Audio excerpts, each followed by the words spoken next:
ঈদুল আজহা উপলক্ষে কক্সবাজার পৌরসভায় জারি করা হয়েছে বিশেষ নির্দেশনা, যেখানে নির্ধারিত স্থানে পশু জবাই করা, কোরবানিকৃত পশুর উচ্ছিষ্টাংশ সুষ্ঠুভাবে অপসারণের কথা বলা হয়।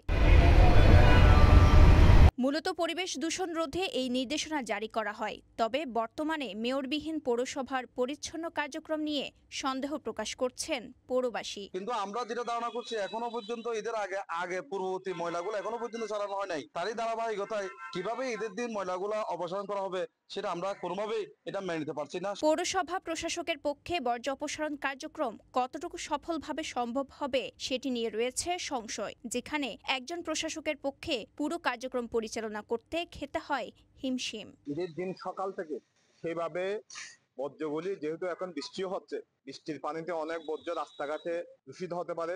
আপনারা ওভাবে জনবল নিয়োগ করেন, অস্থায়ীভাবে হলে জনবল নিয়োগ করেন, যাতে কুরবানির বর্জ্যগুলি যথাসময়ে অপসারণ করতে পারেন।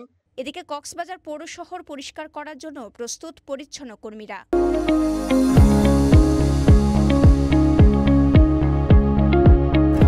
আমাদের এখানে পৌরসভার যে মহিলাগুলো ঈদের দিন কাজ করবে আর কি, সবাই আমরা তো দিন সকাল থেকে একদম ভোর সকাল থেকে রাত 8টা মানে 8টা 8:30 মতন কাজ করি।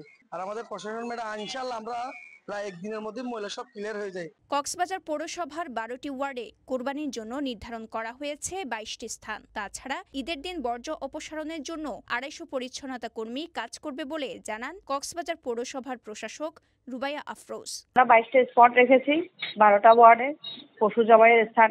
সেখানে আমরা প্যান্ডেল বা তেরপল দিয়ে করে দিব, জবাইয়ের জায়গাটা চিহ্নিত করে ওখানে ব্যবস্থা রাখবো যে মানুষ এদিকে এসে গরুটা জবাই করতে পারবে। প্রত্যেক ওয়ার্ডে এরকম থাকবে। আমরা তাদেরকে পলিব্যাগ দিব, যেন তারা এই উচ্ছিষ্ট যেগুলো থাকবে এগুলো যেন ব্যাগে সংরক্ষণ করে। এরপরে আমাদের পরিচ্ছন্নতা কর্মী তারা গিয়ে এটা সংগ্রহ করবে, সংগ্রহ করে তারা নিয়ে যাবে। ইয়া করা আছে। আজকে তাদেরকে নিয়ে আবার হয়তো বসবো, লেবার স্পেশাল টিম হিসেবে তারা কাজ করবে। ওটা আমরা সর্বোচ্চ নিয়েছি 8টার মধ্যে আমরা ক্লিন করে ফেলবো। হয়তো এর আগেই চেষ্টা করবো যতটুকু সম্ভব আগেই করার জন্য।